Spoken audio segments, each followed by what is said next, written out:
Hi everyone and welcome to the News Agent podcast. I'm Suzy, Lycett, Content Manager at Goodlord. Today we're going to be taking a look at Welsh lettings legislation and giving a bit of an update about what's going on there. Obviously we recently had the Renting Homes Wales Act that came into force at the end of last year, so we'll be dipping into that. But obviously I'm not the expert on that topic, so once again I'm joined by Purdy, Director of Residential Lettings at Dawsons Property. So hi Ricky, welcome back to the podcast. Thank you for having me again, and thank you for those kind words as well. I'm not sure I'm an expert, but I can hopefully, share a few points along the call and conversation. I'd say you're pretty expert, but definitely more so than me. Obviously, we've done these podcasts before, actually, and I think this is the third one that we've done specifically around legislation. There is a lot going on in the background, and so I do think it's pertinent to keep coming back to the topic and seeing how things are advancing, and then having a look ahead to see what else is coming down the road, what else is on the horizon in Wales.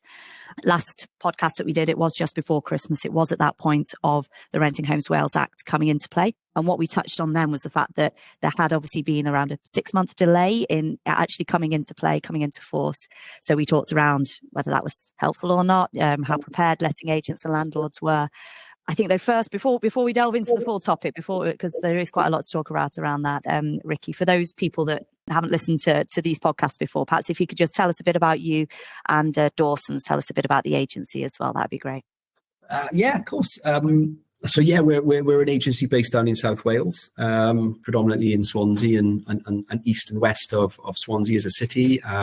We've got a fairly sizable portfolio. We've got a very demographic of property tenant and landlord types.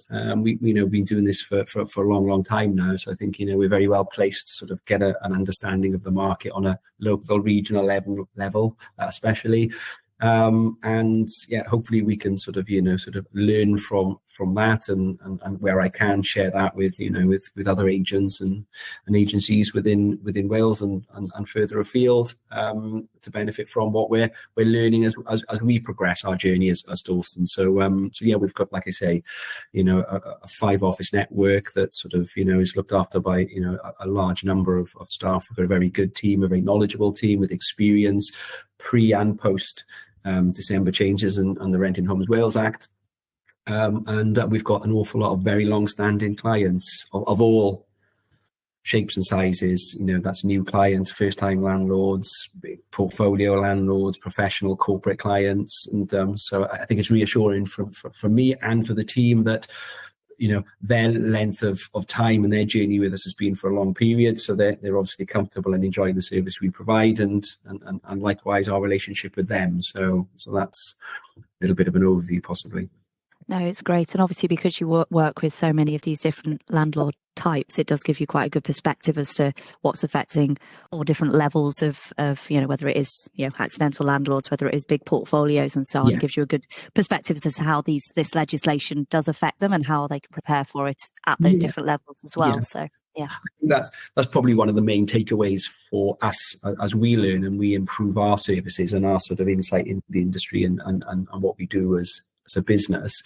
As we progressed to plan for what was July last year that ended up being December, as we've touched on in previous calls, it became even more clear that landlords and tenants and lettings as a whole can't be put into one category.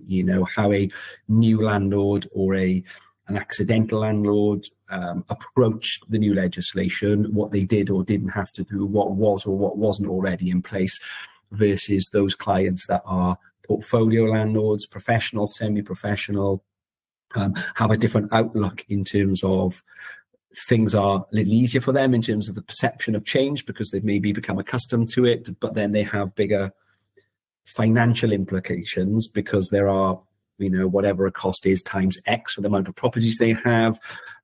So definitely, it was a learning curve for us, as is the process and the progress towards EPCs, which we know we'll talk about later in the call, so that we can understand, the key factors of a landlord client in this instance, what drives them, what is an important factor, what is something that they need to prioritize or can do at a slightly later date. So yes, the mixture of clients is very apparent, and we've learned a lot along the way that we've hopefully put their way in their interest and for their benefit, as well as us as a learning curve.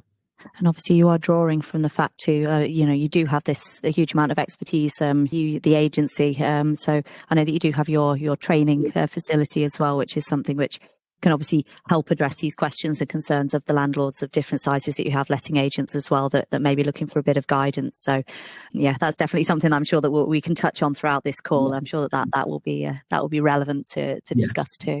But let's start with the Renting Homes Wales Act. I think we've done that on the past couple of calls that we've had, the past couple of podcasts. So I think it makes sense to continue starting with that as the first port of call. How's it going? We're a few months in. How was the initial point and how's it going so far with things still to come?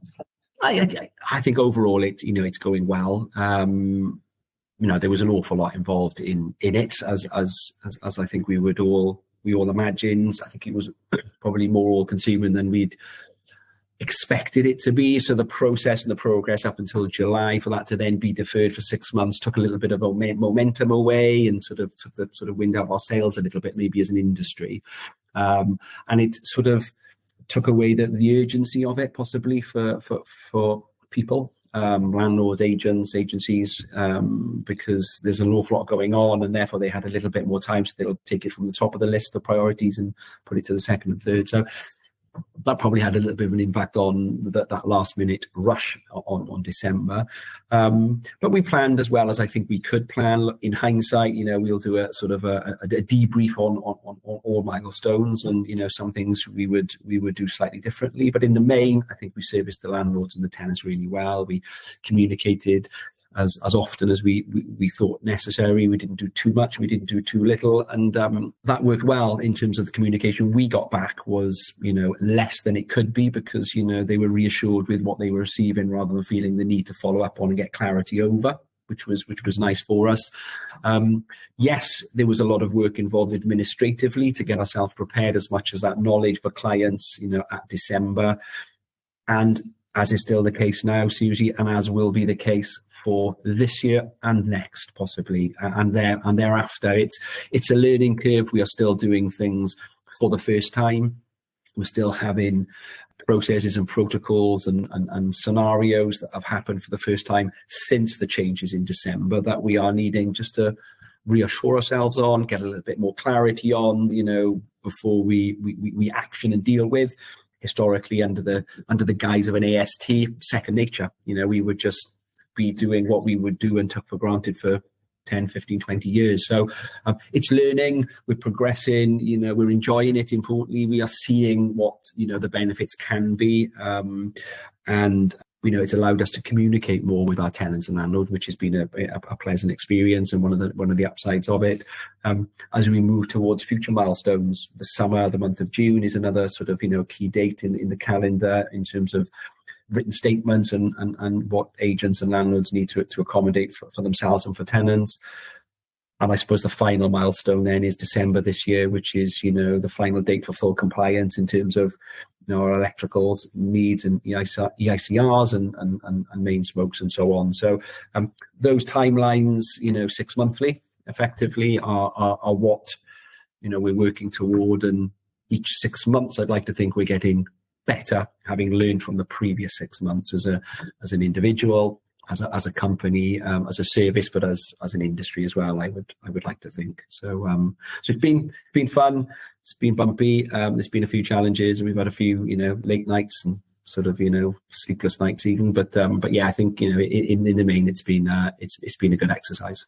I was wondering really whether, obviously, all of this is going to be taking up a lot more time. It's a lot to get to grips with. It's a lot, as you say, you're a relatively large agency. You do work with a lot of landlords, so therefore that's a lot to communicate about.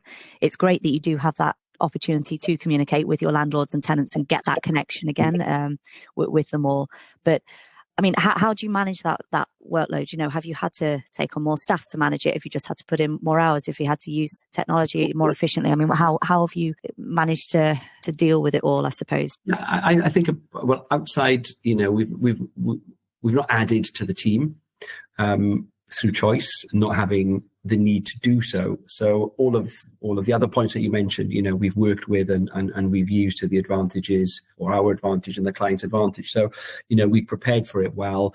We sort of reallocated, the time that some members of the team have, freed up in regard the day-to-day working lives of lettings, down to their supply and demand, and the sort of the just activity in general being a little lower than it was and has been pre-COVID. So we've utilized the time well, and we've changed some of our team members' role and tasks and done so fairly well. Some on a permanent basis, others to service the administration needs of the changes.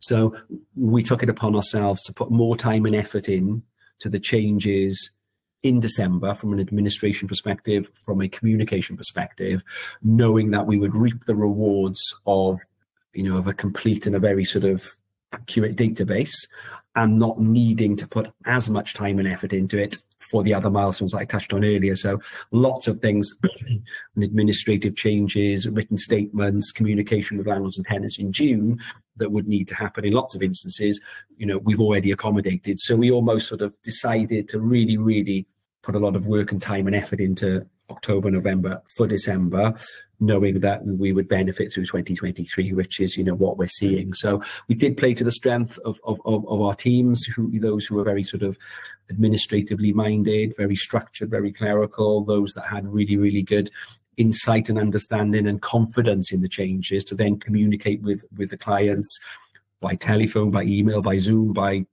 WhatsApp, by office visits. And we played to the strengths of what we felt the individuals, clients, landlords and tenants, as well as ourselves, needed. So it was a mixture of everything, but ultimately we haven't added to the team because we've served it well with the guys that we have already. It does make sense to be able to try and do the administrative bits that then you can be on hand to support your landlords through and tenants through the actual change itself. Yeah. Make sure you have plenty of time to have that communication with them, because it is so key. I think we were just sort of, one of the technology sort of aspect of it, and, the sort of the process involved in that, which definitely do help and assist. So having the guys at hand to do what they felt the need to do and also wanted to do, and eventually become very comfortable and competent and enjoy doing communication wise, play to the strengths of that relationship. We didn't feel it appropriate to bring in a new member of the staff that had no rapport with the landlords to talk to them about something so daunting. We wanted the safety net and the reassurance of a familiar name and voice. And, what supported us, yourselves at Goodlord, in terms of how we structured the new occupation contracts, how we could populate and deal with those through the platform, definitely helped and allowed us to deal with it how we dealt with it. If we were dealing with the communication as well as the physical administration of changing ASTs to the new occupation contract, that would have been a bridge too far, I imagine, in terms of it going as smoothly as it did. So technology, a rapport with sort of, the applicable third parties, yourselves being one, and the understanding of clients and the relationships we have all played their part. We will touch on kind of Rent Smart Wales a little bit later in this conversation, but I think, have you found that landlords of whatever size it may be, whether they are smaller individual landlords and larger, bigger landlords, were they relatively up to date themselves on these changes, or is it really something that you had to go out and educate them on? Good question. I'd say a mixture of scenarios there. We had a lot of landlords that are very up to speed, have the time and the inclination to do that, and the want to do that, Suzy. We had, or not we, there are a core of landlords across the industry that we service within Wales and, of course, in England and elsewhere, that are non-intentionally sort of not playing their part. They just aren't aware of it, or to the extent of it, or appreciate the timeline and how quick, a day and a week and a month will pass. And then you've got, unfortunately, the sort of, the other end of the spectrum, where you've got landlords that are actively deciding not to take part or involve, improve and better themselves or the properties that they interact with and the tenants they accommodate. So a lot of landlords and tenants chose to be involved and done some in a timely manner. A lot got involved, later in the process, and therefore had to act quickly and learn a little bit more and get that extra reassurance. And I suppose inevitably with lots of things that is legislation or sort of, a requirement, you've got two camps within reason, those that choose to and want to because they want to do the right thing, better their knowledge, their experience and their offerings. And then you've got maybe another camp, not maybe the only other side, but another camp that will do it through necessity. Because they have to. So trying to juggle those two sort of camps as well as the sort of different types of understanding was difficult for us, really. So yes, Red Smart Wales have the database to sort of communicate with, and to be fair to them, they did that in the lead up to it through months and quarters and weeks and days, and still do so now as gentle reminders. So so everybody would have been aware in some shape or form. How quickly they acted upon it was, down to each landlord and what they felt and were able to prioritise in their busy lives and and all else that's going on outside the property that they rent. With regards to everything that had to change, obviously a lot of it you can help manage, but like the repairs or maintenance or sort of getting properties up to the new relevant standards, have you seen any bottlenecks in actually getting hold of the right qualified people to make those changes or to upgrade properties? Have there been any issues there? Yeah, for sure. I think that was inevitable, and I think it will continue to be that way. The availability of skilled tradesmen and contractors, be that electricians, gas engineers, builders, and all those in between, and also the cost. The materials and the sort of the financial elements of improving and sort of adding to all play their part. So that's where the opportunities are. I feel that yes, property standards will improve. Yes, there's going to be a far better caliber of property for an awful lot of tenants. Not that there were anything dramatically wrong with them previously. It's just that they're getting a little bit better, maybe as not to the extent of an owner-occupier, but definitely more so than was the case previously. So opportunities for more tradesmen, more sort of skilled contractors to get into the market and get a proportion of the work that is there now that will build up. And it allows us as agents and an agency to sort of to help where we can there and expand our database of contractors and our panel of trades that we want to put to landlords and properties because they're tried and tested and competitive and understanding the local market. So yeah, that's a challenge. It will be as we progress through the year, not just for the sort of general condition of a property, but as we head towards the electrical needs and changes in December, and thereafter as we progress towards the needs of an EPC change come 2025. So yeah, I don't think there's any quick fix for that. I just think we need to become accustomed to the volumes that are there and play to the strengths of preparation, time management, timelines, and trust and professionalism. Effectively, if we can really trust the companies that we interact with, contractors and tradesmen, depending on how they're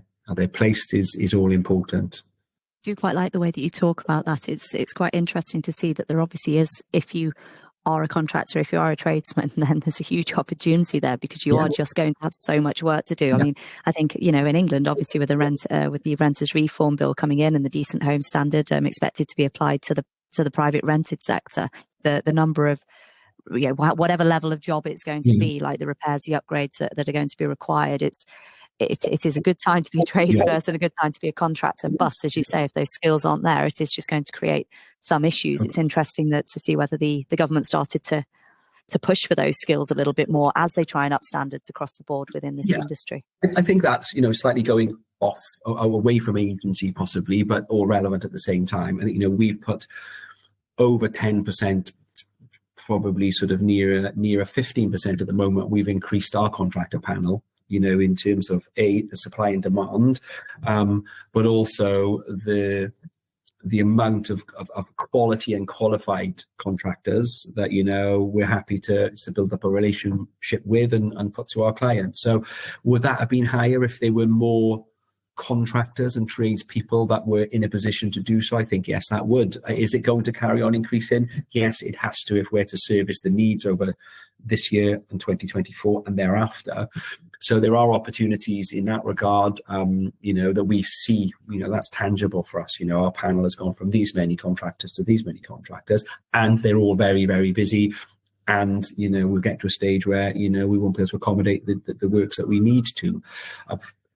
How to get more trades, more qualified, more skilled, more sort of intentional contractors, into the market that would have an impact on us as an industry. Yeah, I think there needs to be work on there, incentives and grants and schemes to help people, into the world of plumbing or gas engineering or, the work of an electrician, etc. I think there's definitely scope for that, because it's probably a timely and a costly thing to learn as a trade and to become compliant and competitive at.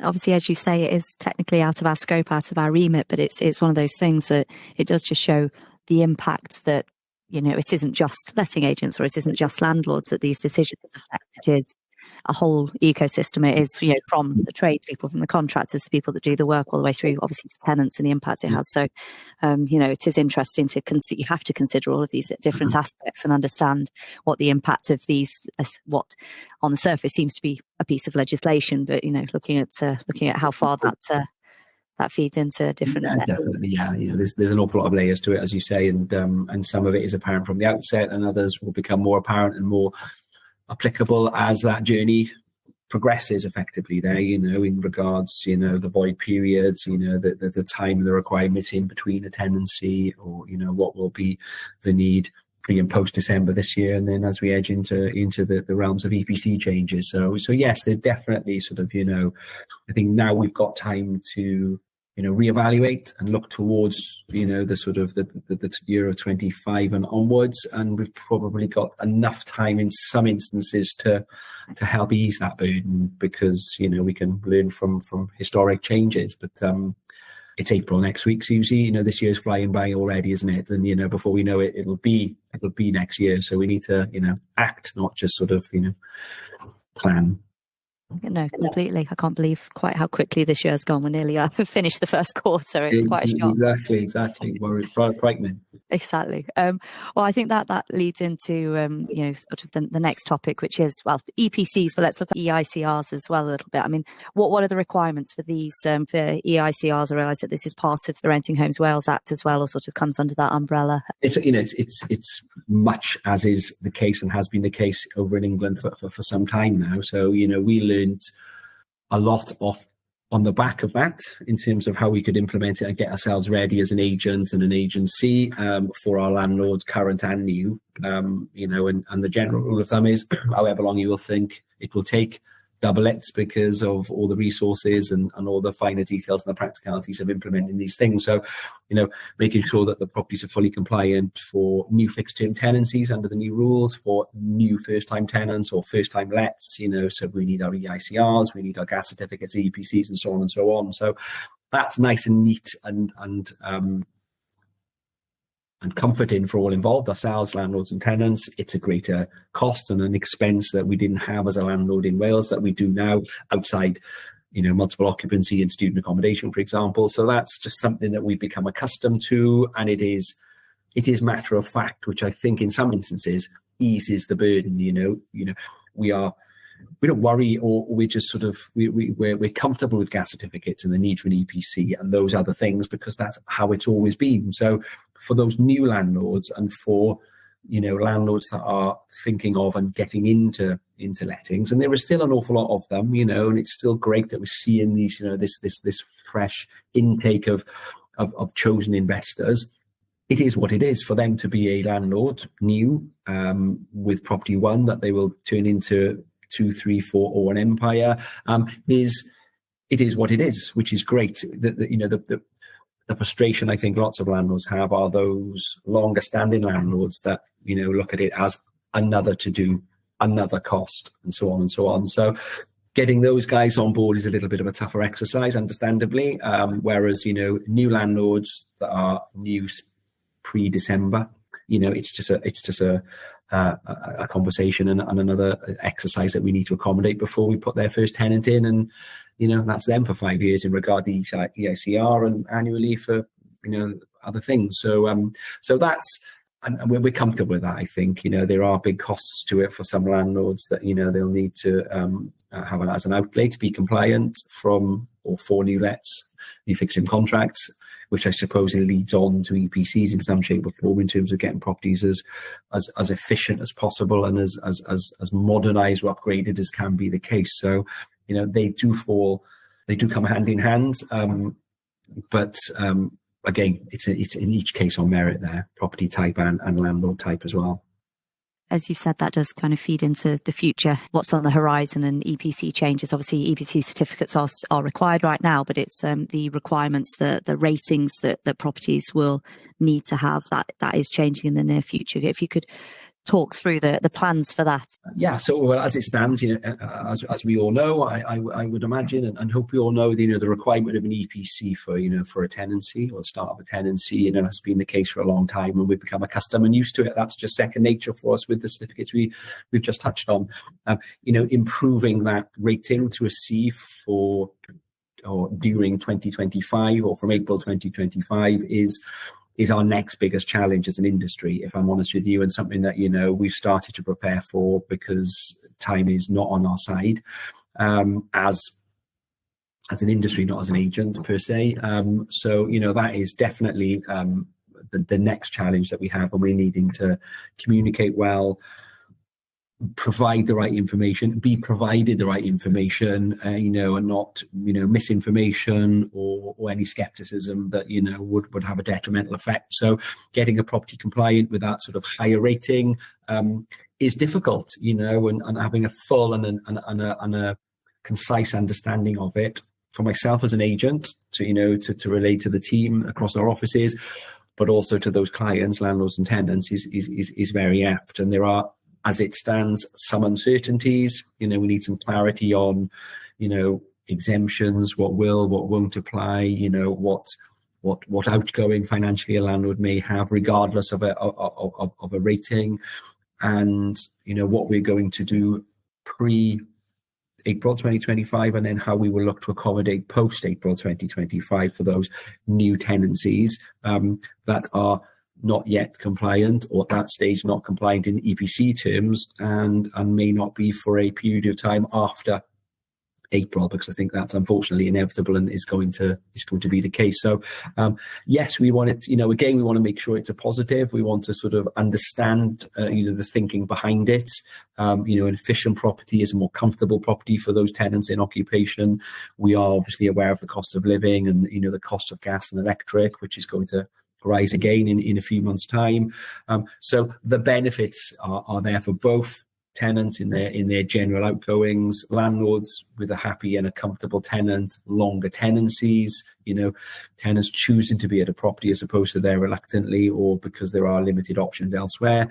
And it's a happy compromise, but getting there is going to be costly and a little frustrating for some landlords. So a concern that I suppose we have as an industry is not making it any more difficult or costly than it is already, to encourage landlords to exit the market in crude terms. There's usually landlords that might take that as a requirement too far, or a sort of an expense that they are not prepared to accommodate, or maybe financially can't, because getting properties compliant in terms of an EPC is going to be expensive in lots of instances, and that also would have some bearing on the aesthetics of properties, in terms of what needs to happen, change and be upgraded. So much like in the EICR in that regard. So we need to sort of look at this and make sure we can get the right lead up to it, so that the objective of these changes are a little bit more appreciated and taken for what they are, rather than sort of something ulterior. Are any of your landlords already looking at making those upgrades in preparation, or is it still a bit of wait and see until we get some clarification on those outstanding parts? No, for sure. I think, like we touched on it earlier, the proactive landlords, those landlords that are looking at it or have the time to look at it, and therefore the resources and the finances to look at it, are not always come hand in hand. So yes, we have landlords, now through sort of some communication and some sort of insights that we're giving to our clients already without scaring people unnecessarily, because we're still dealing with what we're dealing with here in Wales.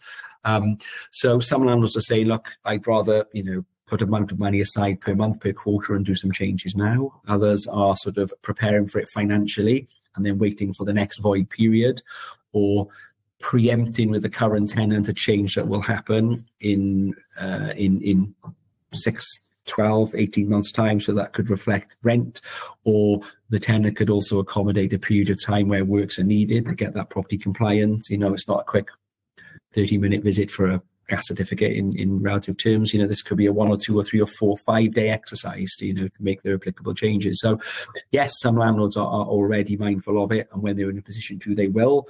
But the vast majority, aren't acting on it yet because they're unaware of it, or they're choosing not to because April 2025, well, let's call it 24 months from next week, is far, far away.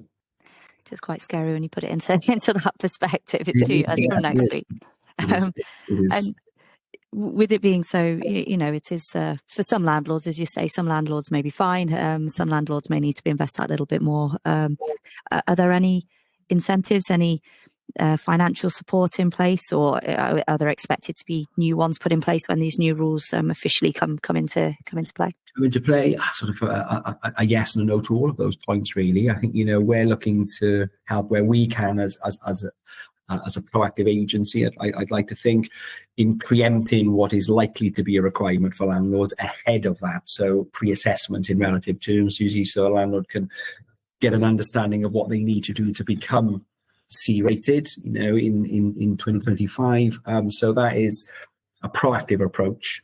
We could argue sort of, we're putting time and effort and a sum of money into a pre-assessment, which will simplify and make it a more cost-effective requirement to implement in 2 years' time. So, yes, I suppose technically we're adding to the list of to-dos of a landlord, but we're helping them and supporting them along the way. We're dealing with it for them. And, there's a small cost involved in a pre-assessment that, is understandable, but the bigger picture is the benefit of them so they can plan and accommodate.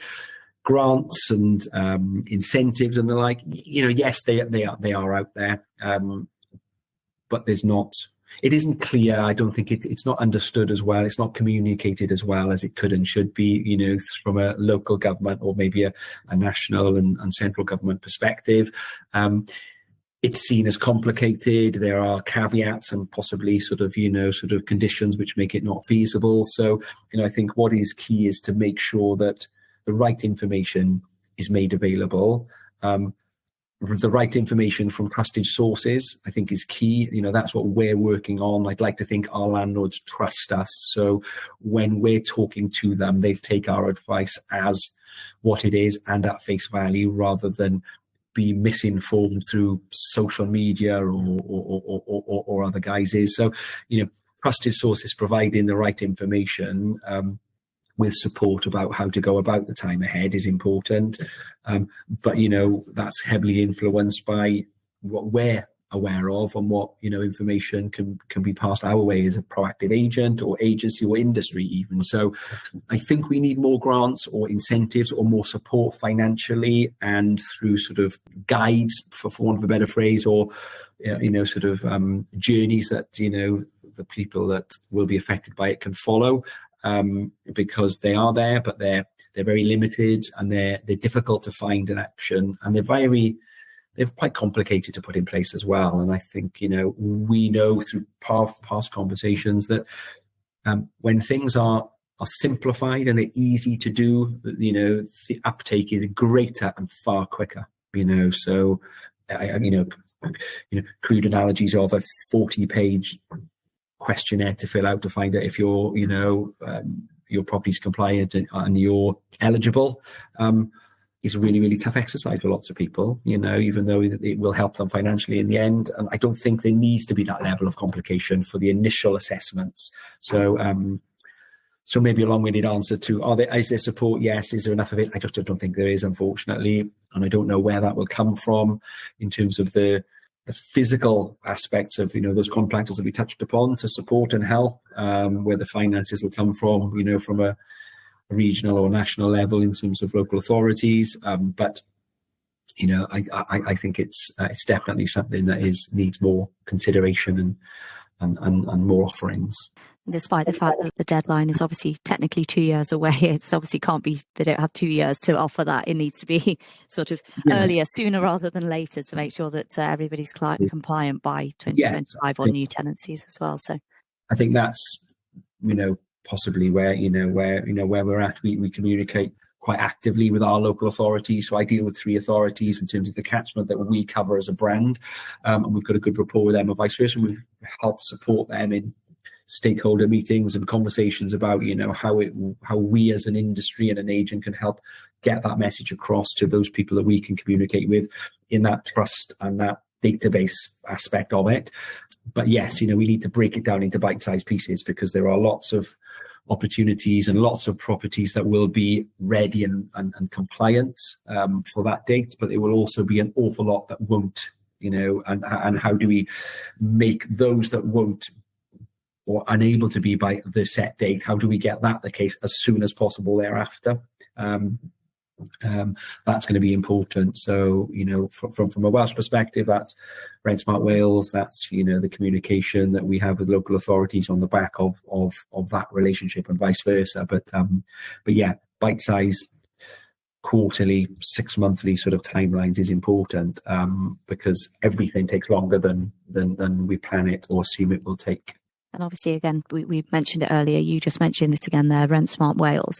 How successful would you say that has been in helping to kind of monitor that compliance, offer support where relevant, where necessary, to make sure that landlords and obviously letting agents are hitting these deadlines as and when they need to? Yeah, well, obviously it's definitely an advantage, and the current climate, there are a lot of people going through that 5-year renewal of registration or licensing through, last year, this year, and moving forward. So that just brings it to the sort of forefront of people's, of landlords' needs and requirements, because, they're getting contact communication direct from Rent Smart Wales, and, ourselves as a proactive agent, making sure that the landlords are doing what they need to do. So then we're compliant as an agent with our license conditions to make sure that Suzy, the landlord, for example, is registered and where they need to be. So there is definitely a database of communication, which is great, and that's working very, very well.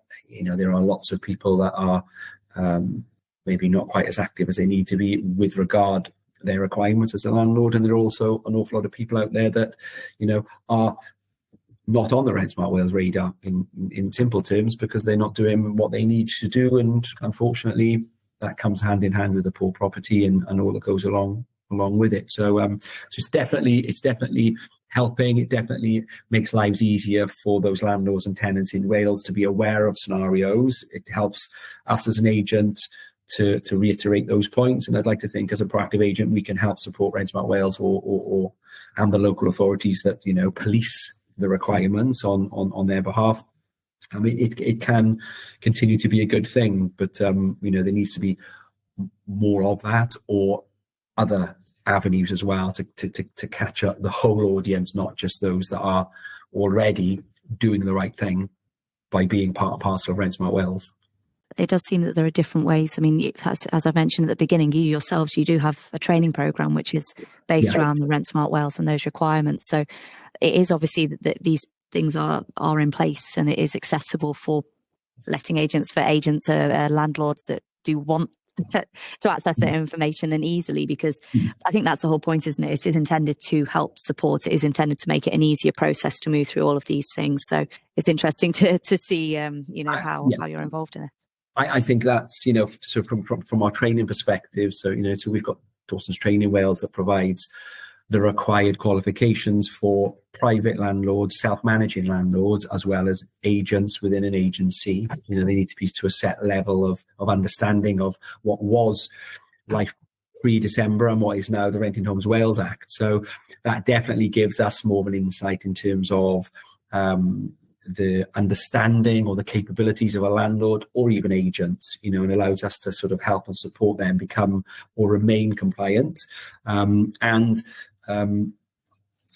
expand and further their insight and their knowledge of qualifications that they were successful in pre-December, to add to the changes and the insights that they have. So, it's definitely something that, yes, vested interest in that regards, usually because it's a service that we provide, but ultimately, we are doing very well at providing landlords and agents the information that they want and need to have, that will service them well individually as they progress their journey as a self-managing landlord, also as an agent within agency.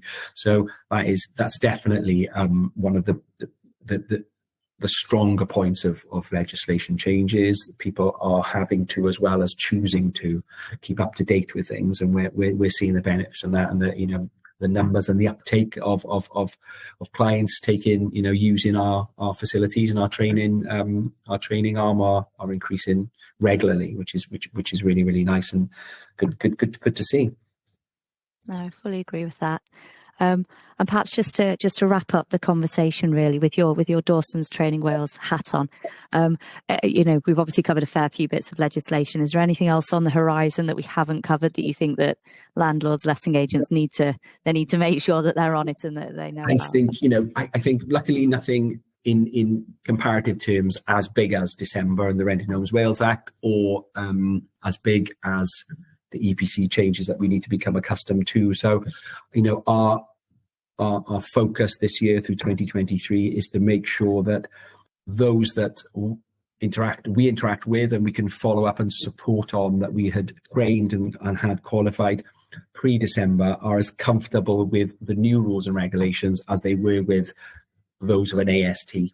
So I think there isn't any large scary point on the horizon. I think it's probably a case of just becoming more and more comfortable and understanding and sort of confident in all aspects of letting within Wales, because everything is happening for the first time under the new regulations, from recent months onwards. So confidence and reassurance for landlords and agents within an agency is really, really important. So everybody's giving the right information to and from each other, rather than possibly speculating or assuming. So and doing it really personally, I think that's one of the strengths of ours. We've got a really small team.